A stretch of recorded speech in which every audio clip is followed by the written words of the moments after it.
I'm friends now with a man named Mohamedou Ould Slahi. Has anybody ever heard of him? Mohamedou Ould Slahi? This is a story. Mohamedou Ould Slahi was a Mauritanian medical student in Germany. Not a political bone in his body. And he's just living his best life, going to med school. He's going to be a doctor. He wants to go back to Mauritania one day because it's poor and he wants to help his people, etc., etc. He's got a cousin in Beirut, okay? And the cousin's brother is in Nouakchott, Mauritania, getting married.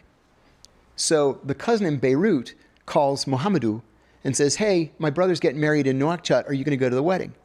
And he says, yeah, I'm going to go to the wedding. Are you going to go to the wedding? He said, no, I can't leave Beirut. He couldn't leave Beirut because he was in Al-Qaeda. Mohamedou didn't know his cousin's in Al-Qaeda. CIA did. And so they said, hey, this Al-Qaeda guy in Beirut, he's calling this guy in Germany, and the guy in Germany is going to go to Nouakchott. We better call the Mauritanians and snatch this guy. So Mohamedou flies back to Nouakchott, goes to his cousin's wedding. The cops come in, they say, some people outside want to see you. We put a bag on his head, we put him in a Jeep, take him to the airport, and fly him to Guantanamo. He has no idea what is happening to him. And we tortured him for 14 years.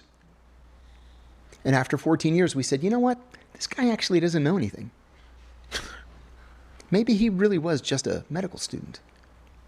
And we let him go. So he got out.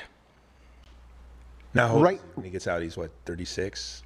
Oh yeah, he's in his late 30s. He gets out like the week that I get out of prison. And he immediately sets up a Twitter account. So I'm on Twitter and I see Mohamedou Ould Slahi. I remember when we snatched him because there were a bunch of us saying, wait a minute. We don't have any evidence against this guy at all. Just because he had one phone call with some random low-level Al-Qaeda nobody in Beirut, we're going to snatch the guy? I was always overruled in those conversations. There were half a dozen people like that we ended up concluding, it was the wrong guy. What are you going to do? So I tweeted at him and I said, Mohamedou, my government will never apologize for what it did to you. So I apologize for what it did to you. He immediately DMs me and we've been friends ever since. I wrote the foreword to his book. And he is the guest lecturer in every one of my classes on the history of terrorism. I teach a grad school course at the University of Salamanca in Spain. And I said to him, you are like Nelson Mandela and Martin Luther King and a man you've probably never heard of, St. Nectarios of Aegina. I said, your ability to forgive transcends anything that I've ever seen in anybody before. And he said, what am I going to do? I was going to be a doctor. They took it away from me. What am I just going to, say, oh, woe is me, I was supposed to be a doctor? He said, I have to just get on with my life. So now, of all things, he lives in the Netherlands. He got married. He has 2 kids.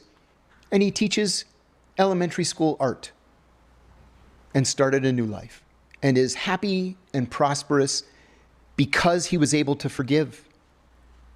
And I have nothing but the deepest admiration for something like that.